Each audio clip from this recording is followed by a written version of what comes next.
On TikTok, if you can't receive the one-time 4 or 6-digit verification code on your Android phone, here is how to fix it and receive the OTP code for your TikTok account. So, let's get started.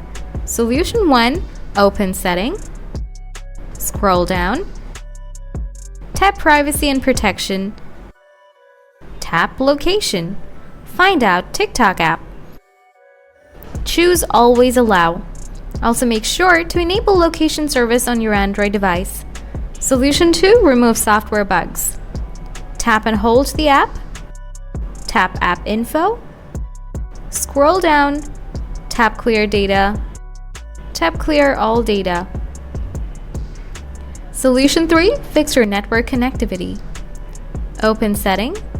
Scroll down. Tap the additional setting. Scroll down. Tap the developer option. Scroll down. Tap Wi-Fi scan throttling.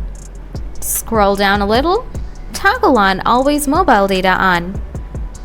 Quickly after that, try to come to the page.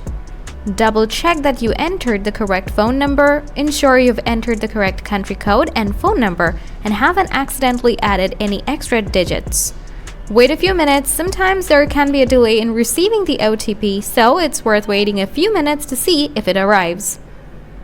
Try a different phone number. If you still have trouble receiving the OTP, try using a different phone number to see if that solves the problem. By following these steps, you should be able to resolve any issue with your TikTok 4-digit code or OTP. If you still have trouble, please get in touch with me in the comment section. Thanks for watching.